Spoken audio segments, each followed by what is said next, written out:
Baniani memuluskan Anies jadi gubernur tapi tidak dapat apa-apa. Kini berkicau lagi. Video, potongan video 30 detik. Iya. Itu yang videonya Ahok yang mengatakan bahwa dibohongi pakai surat Al-Maidah. Oke, jangan mau dibohongi. Jangan mau dibohongi pakai surat Al-Maidah. Nah, itu persisnya begitu. Anehnya, satu persatu kelompok yang dulu berada di barisan untuk memasukkan Ahok ke penjara, kalau tidak bubar, ya orang-orangnya sekarang ada di sel. Jadi penasaran, benarkah karma Ahok itu begitu kuat sehingga terbukti apa yang dia katakan? Nah, cuman ada analisis fonologi sebetulnya ya. Kata pakai itu sangat ini. Itu kan kalau suara itu kan begini-begini ya, Mas ya, grafiknya ya, turun naik. Nah, kata pakai itu yang paling rendah. Sehingga malam itu saya ketika mendengarkan itu tidak menggunakan earphone, itu tidak kedengaran. Sehingga saya mencoba membuat caption terhadap video itu nggak masuk itu kata pakai. Jadi dibohongi surat Al-Maidah.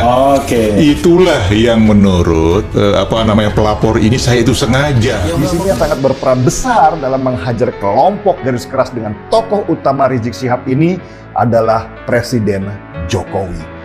Banyak orang yang kecewa ketika Jokowi terlihat diam saja saat Ahok akhirnya terzolimi dan masuk penjara. Publik bahwa yang memotong itu saya ingat 2019 itu tim cybernya Pak Prabowo, itu dia yang memotong. Baniani memuluskan Anies jadi gubernur tapi tidak dapat apa-apa. Kini berkicau lagi. Perlahan tapi pasti skenario agar Ahok dipenjarakan pada 2016 silam tabirnya terbuka satu persatu. Kali ini informasi yang penting yang mencuat ke publik adalah bahwa yang mengedit video pidato Ahok di Pulau Seribu kala itu adalah tim sibernya Prabowo. Untung bukan tim sibernya Anies, kalau itu MUI doang.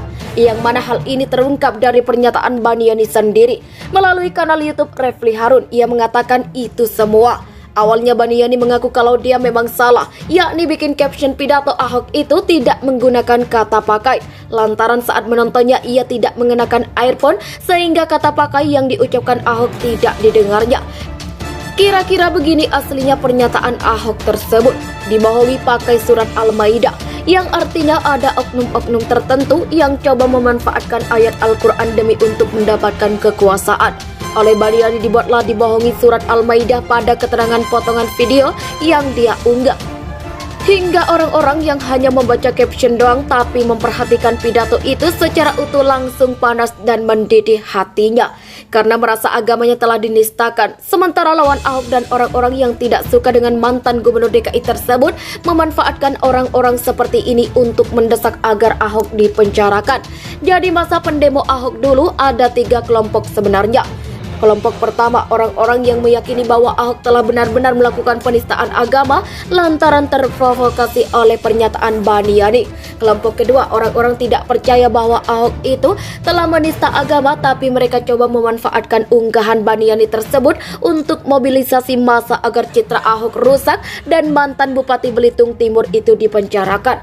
Karena waktu kejadian tersebut bertepatan dengan Ahok hendak nyalon gubernur DKI. Dan terbukti para pendemo 212 banyak yang merupakan pendukung Anies. Ketiga kelompok yang ingin menjatuhkan Jokowi lewat kasus Ahok itu. Hal ini dibuktikan dengan mereka menyeret-nyeret nama Jokowi di pusaran kasus tersebut. Padahal tidak ada hubungannya sama sekali dengan Presiden. Di samping itu, Presiden Jokowi juga menyerahkan sepenuhnya kasus yang menjerat BPT itu ke aparat penegak hukum. Tapi itu sudah berlalu, mereka yang turut serta menzalimi Ahok juga satu persatu sudah menerima karmanya. Melalui dari Rizik yang tersandung kasus chat asusila bersama Firza Hussein. Ia sampai kabur ke Arab Saudi segala karena gak kuat menanggung malu. Pasca tiba di tanah air dijebloskan ke penjara lagi karena melanggar PSBB dengan bikin kerumunan. Hingga Amin Rais yang didepak dari partai yang dia dirikan sendiri yakni PAN. Dan yang lebih menyakitkan lagi, yang mengusir Wan Amin dari PAN tersebut adalah besannya sendiri Zulkifli Hasan. Sementara partai baru yang dia dirikan yakni Partai Umat satu persatu ditinggalkan kader.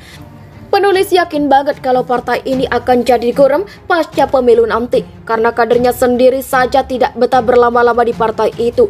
Bagaimana mungkin orang yang mau memilihnya? Begitupun dengan Baniani sendiri sudah menerima karma karena telah menzalimi Ahok tersebut. Tidak hanya sekali tapi berkali-kali ia mendapatkan kemalangan. Pertama, tentu